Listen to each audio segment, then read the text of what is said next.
დევნილ ოჯახებს, რომლებსაც სახელმწიფოსგან დახმარება სჭირდებათ, ადგილობრივ დევნილთა სამმართველოებს უნდა მიმართონ. ყველა ის დევნილი ოჯახი, რომლებიც უწყების მიერ დადგენილ კრიტერიუმებს დააკმაყოფილებს, საცხოვრებელი ფართით დაკმაყოფილდება. გორში ჩასახლებულმა დევნილმა ოჯახებმა რეგიონალურ სამმართველოს უნდა მიმართონ და განაცხადის ფორმაში ავსონ. მათ ოჯახის წევრების დევნილის, დაბადების და პირადობის მოწმობები უნდა წარადგინონ.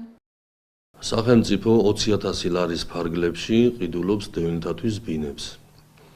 ამისთვის საჭიროა, რომ დევნილმა შეავსოს აპლიკაცია, განაცხადი ბინის შესყიდვის თაობაზე და ჩვენ ამ აპლიკაციაში ამ დევნილის ოჯახის ყველა ინფორმაცია შედის.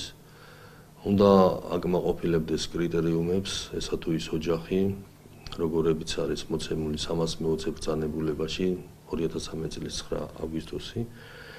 და შემდეგ ჩვენ ვაგზავნით სამინისტრო შეაფასებს ამას, გადმოგვიგზავნეს და უკვე დადებითი პასუხის მიღების შემთხვევაში უკვე დევნილმა უნდა მოიძიოს ერთი თვის მანძილზე და თუ უფრო მოკლე ხანში მოხდება სასურველია ბინა, ამას არ აქვს მნიშვნელობა საქართველოს რომელ კუთხეში იქნება.